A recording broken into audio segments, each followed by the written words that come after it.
Je m'appelle Guillaume Asco, je suis agriculteur à Bunicourt, entre Douai et Cambrai, et je suis producteur de céréales.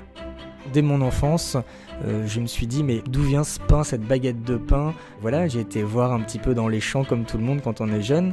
J'ai été voir quand la plante commençait à pousser, tous ces tons de vert qui changent, le fait de planter, de semer ce grain de blé, qui après lui-même va donner des centaines et des milliers d'autres grains de blé et qui finalement ont amené une passion en moi pour produire ces céréales de qualité.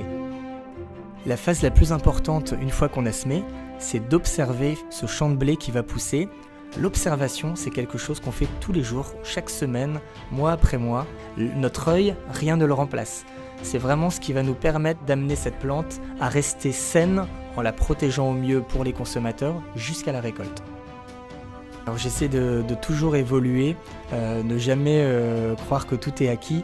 La formation continue quand on est agriculteur, c'est important aussi. Trouver des nouvelles méthodes plus respectueuses de l'environnement, qui est optimum à mon avis pour le consommateur comme pour l'agriculteur.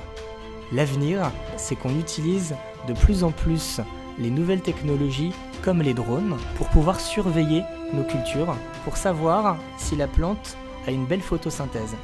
On peut ajuster finalement la nourriture à la plante et du coup il n'y a pas de perte ni pour la plante ni pour les nappes phréatiques. C'est ce qu'on appelle une agriculture de précision et c'est ce que j'essaie de faire de plus en plus dans mon exploitation.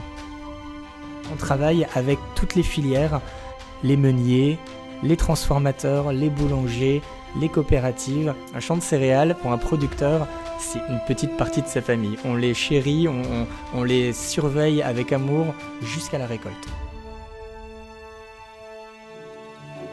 Je m'appelle Arnaud François, je me suis installé à l'âge de 40 ans. J'ai arrêté mon métier d'ingénieur pour reprendre la ferme familiale, le métier d'agriculteur. Ce que j'aime, c'est la liberté. C'est un métier qu'on fait par passion. Quand on se lève le matin, direct, on est dedans, quoi.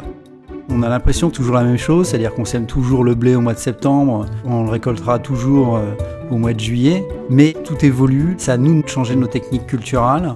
Mon boss, c'est la nature, c'est elle qui décide et moi, je m'adapte. Tout au long du cycle de la plante, on se pose beaucoup de questions parce qu'on ne sait jamais si on a bien fait, si on n'a pas bien fait, est-ce qu'il fallait mettre plus d'engrais, pas assez, est-ce qu'on a bien vu le développement des maladies. C'est un peu comme si on passait notre bac, on a un seul examen à la fin et c'est là où on connaît nos résultats. Quand le grain devient croquant, c'est à ce moment-là, donc au mois de juillet, qu'on va intervenir avec la moissonneuse-batteuse. La moisson va durer environ 3 semaines. C'est le moment festif, un peu, c'est l'aboutissement de 10 mois de travail, quoi.